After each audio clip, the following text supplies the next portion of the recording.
Alors est-ce que le certificat de virginité est obligatoire pour se marier en islam? Est-ce que je peux poser la question de la virginité à mon futur époux ou épouse?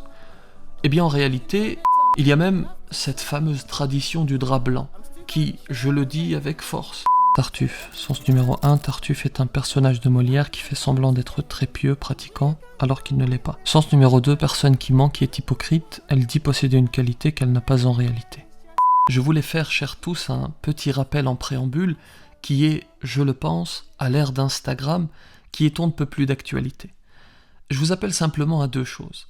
D'un côté, ne pas être naïf, ne pas suivre aveuglément celui qui vous paraît être bon, et de l'autre, à ne pas mettre en scène une piété qui n'a pas forcément de réalité. Car comme je l'avais indiqué dans ce prêche, l'habit ne fait pas l'imam, l'habit ne fait pas le pieux. J'y précise d'ailleurs que l'habit a son importance, bien sûr, mais qu'il n'est pas le plus important. Il y a malheureusement, aujourd'hui, beaucoup d'acteurs. Ceux qui utilisent non pas ce qui existe réellement, non pas une dévotion sincère, mais une spiritualité qui paraît exister, pour atteindre, le plus souvent, de bien mauvais objectifs, dont la fameuse satisfaction de l'ego. Et puis il y a par ailleurs, et parfois en cumulé, ceux qui vont dévoyer le message de l'islam en connaissance de cause pour atteindre ces mêmes finalités. Et enfin ceux qui s'attachent à des compréhensions tout à fait étroites de l'islam, ceux que l'on pourrait qualifier de bigots. Bien entendu, comme à l'accoutumée, ce message est un rappel que je me fais en priorité, que je m'adresse avant de le délivrer à qui que ce soit. Essayons de trouver le juste milieu entre tartufferie, travestissement volontaire des textes et bigoterie. Depuis quelques semaines, on entend dans l'actualité des propositions visant à interdire les certificats de virginité. Il ne s'agit pas de les interdire dans l'absolu, mais uniquement lorsqu'ils sont demandés dans le cadre d'un futur mariage, et pour être tout à fait précis et clair, nous ne sommes pas nés de la dernière pluie, lorsqu'il s'agit de musulmans. Alors je vous propose dans cette vidéo de répondre aux questions suivantes. Est-ce que le certificat de virginité est obligatoire pour se marier en islam? Est-ce que ce qui est dit dans les médias est réel finalement?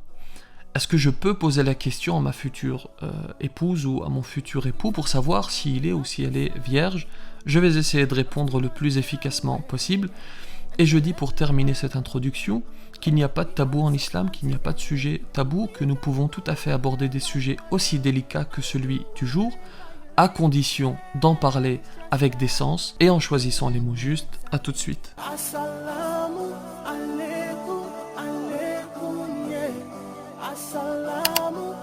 Bismillahirrahmanirrahim, assalamu alaikum wa rahmatullahi wa barakatuh.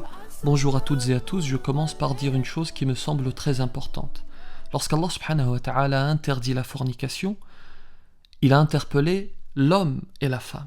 Il dit dans le Coran: وَلَا تَقْرَبُوا الزِّنَا إِنَّهُ كَانَ فَاحِشَةً إِنَّهُ كَانَ فَاحِشَةً وَسَاءَ سَبِيلًا.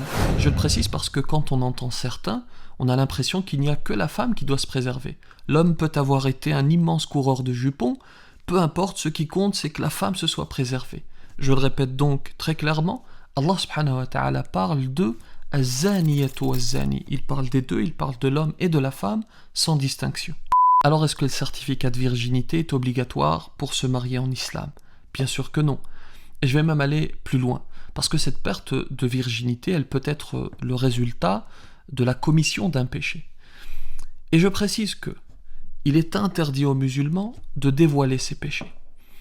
Le prophète sallallahu alayhi wa sallam dit dans une tradition prophétique authentique: Kullu ummati mu'afa illa al-mujahirin. Toute ma communauté sera épargnée, excepté celui qui dévoile ses péchés au grand jour. Si vous avez commis ce péché et que vous vous êtes repenti sincèrement, alors ce péché doit rester entre vous et votre Créateur. Et il est interdit à quiconque, donc il vous est interdit de le révéler, de le dévoiler, et il est interdit à quiconque de le dévoiler. Alors, il y a des cas particuliers bien sûr. Si vous avez eu un enfant alors que vous n'étiez pas marié par exemple, il est évidemment nécessaire de le dire à votre prétendant ou prétendante, à la personne avec laquelle vous souhaitez vous marier.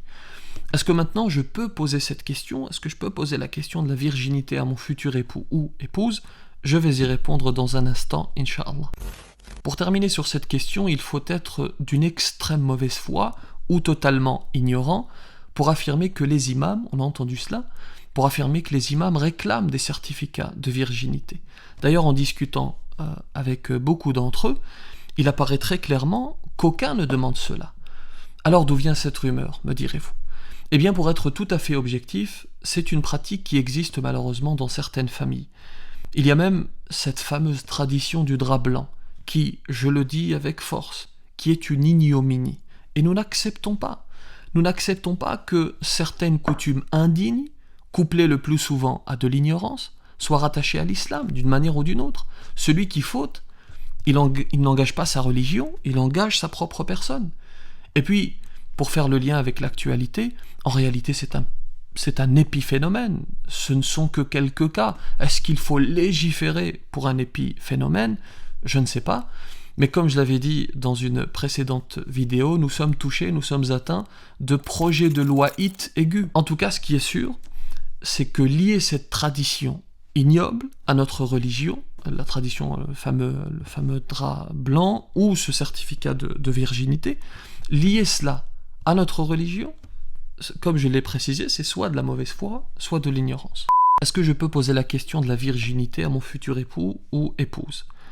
Eh bien, en réalité, ce n'est ni interdit ni obligatoire. Il y a notamment dans la jurisprudence malikite des conditions que l'on peut poser, des conditions que chacun peut poser, et que l'un ou l'autre peut accepter ou refuser.